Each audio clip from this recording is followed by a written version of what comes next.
Hello, my beautiful wild mothers. Welcome back to my channel, and if you're new here, then hello, welcome. My name is Tori, and I'm the Wild Mother, and on my channel, I make videos all about motherhood inspired by nature.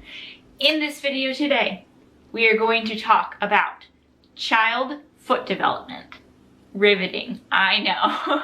No, but really, it is riveting. It's very interesting, and I'm really excited to share all the things that I was able to research about child foot development with you guys today so that you can make a conscious decision around what type of footwear your child wears, because I do think it's important. Our feet are important.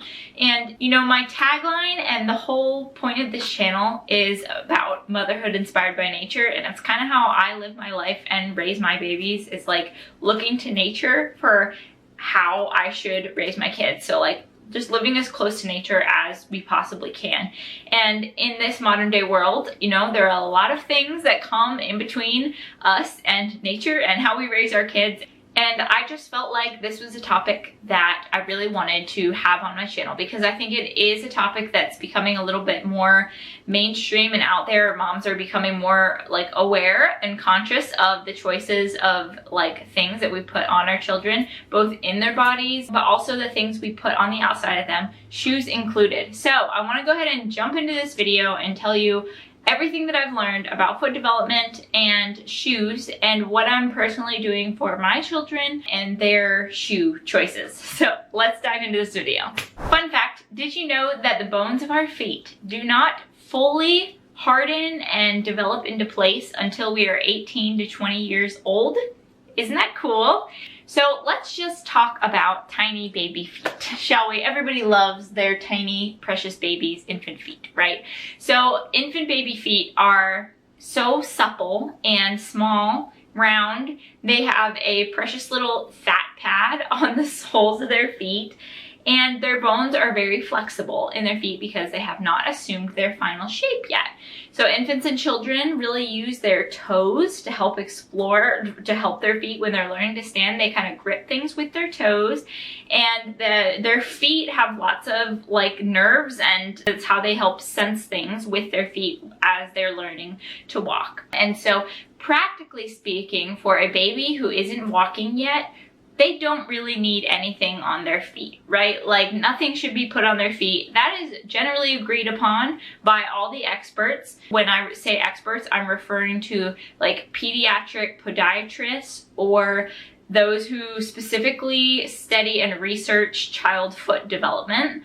And I will put all the links for the research articles and the journal articles that I read and that I'm using to get this information to you. I'll put all those links in the description so that you can read the same journal articles and studies that I did. But anyway, all of the experts agree that for infants who are not walking yet, you really shouldn't put anything on their feet except if you need something for warmth.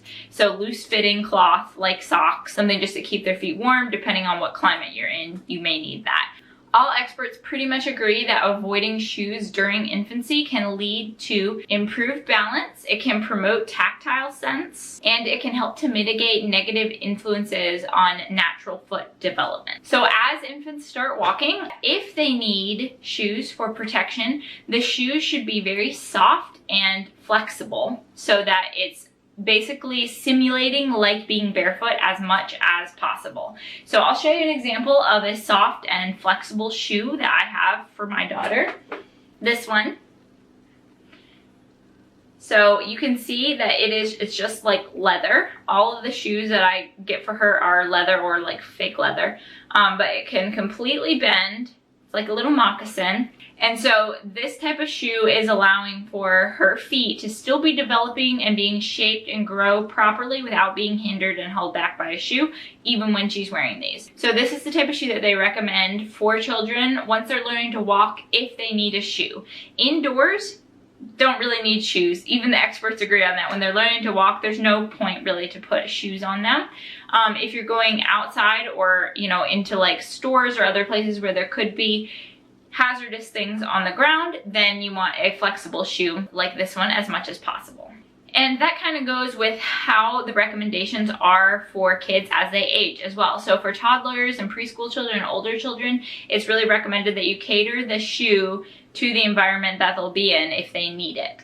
So a soft, flat-soled shoe is ideal, and ideally also a shoe that has a soft strap that comes around the Achilles tendon, so around like the heel, to give just very, very gentle support to the back and the rear end of the foot, and also protection. And then the sole in the front is going to be flexible. Now, there was a study done comparing the range of motion between feet that had been predominantly barefoot and feet that had been shoed in the shod, feet that had worn shoes conventionally. And the differences between the two was like astounding. But the cool thing is the differences can be mitigated if you have a flexible sole on your shoe. And now it doesn't have to be like quite this flexible, because I'll be honest, as your children get older, like once they're 3 or 4, it can be hard to find shoes like this that are moccasins for them. I know, because the shoes I was buying for my toddler, once she hit 2 years old, I couldn't find them anymore. It was like they didn't make sizes big enough for her feet once she hit 2. It was really hard for me to find this style of shoe. And so it doesn't have to be like just leather. In fact, you can have some like heel support. But the important thing that you want is that the toe in the front of the shoe is flexible and can bend, and a thin sole. And then you also want the toe box to be wide so that their feet and their toes can really splay out the way they're supposed to. You don't want it to be narrow or pointed, because that does not mimic the actual shape of the foot. And I'll insert a picture here with what I'm talking about how that can really hinder foot development when your shoes are pointed and your feet are being smushed inside. You want a really wide toe box so that their baby's feet can fit naturally the way that they would be if they were barefoot anyway. So here's some practical things that parents can be doing to make sure that your children's feet are developing properly. Number 1, let them be barefoot whenever possible. I feel like barefoot indoors is generally a given. However, I would also encourage to be barefoot outdoors whenever possible. If you know that the environment is going to be safe and there's not going to be hazards that could puncture their feet, then I would challenge you to let them feel the earth on their feet. Let them run around barefoot when it's going to be safe, right? Motherhood inspired by nature. If you think about how our ancestors lived for thousands of years, if you think about how animals live and how nature is, we were barefoot, right? We made like moccasins out of leather, and babies were barefoot. So that's kind of my gauge when I'm looking at what I want to do for my children. I look at history, I look at nature, and I follow my intuition and my instincts, as well as looking at what actual science has studied and proven as well.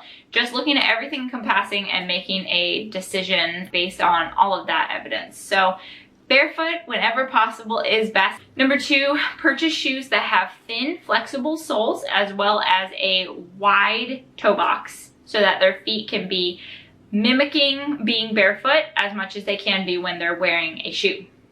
And just a note about this, I know that there are a lot of great brands of minimal barefoot branded shoes. However, children's feet grow really fast, and I'm going to talk about that next, but children's feet grow really fast. And so a great way that I found to be able to purchase these shoes that have soft, flexible toes and they're wide and they promote natural foot development is to look at kids' consignment stores, because there's usually a wide variety of shoes there. So I found pretty much all of my daughter's soft sole shoes there. And then to also look at buy-sell trade groups on Facebook. There's a buy-sell trade minimalist barefoot shoe Facebook group, and I can link it in the description. But I got my daughter recently two pairs of moccasins on there that I really like, and you can usually get things for a deal. So I recommend doing that when you can to help you save money. Number 3 is to check your child's shoe often. And when I mean often, I mean like every couple weeks, to make sure that their feet still have plenty of room in the shoe. So there was a Swiss study done, and the amount of children that they studied in the study, over half of them were wearing shoes that were too small for them. And the standard for too small in this study was not sufficiently long enough, which means a ½ inch. The shoe needed to be a ½ inch longer than their foot.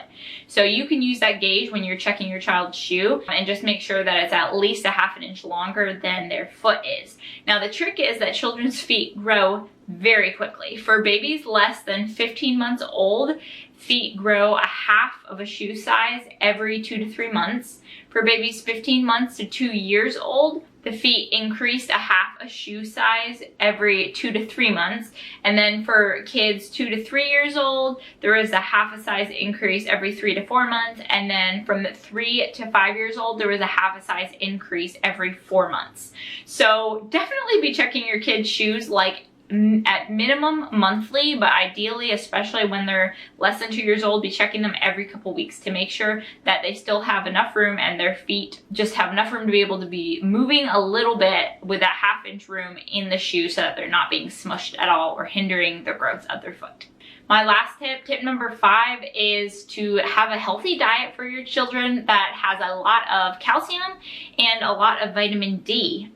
This is going to help their bones to grow, and as I talked about at the beginning, the foot bones, the feet bones are still really growing and really developing in childhood, all throughout infancy and toddlerhood and childhood. So make sure that they're eating lots of raw cheese, lots of raw milk, egg yolks, fish, meat. Just make sure that they're getting plenty of those vitamins so that their bones can be developing to be as strong as they can be in their feet.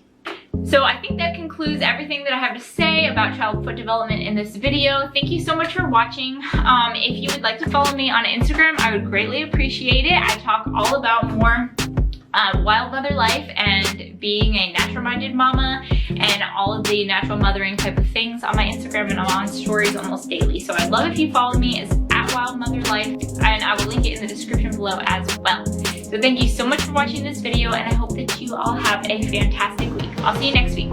Stay wild, mamas.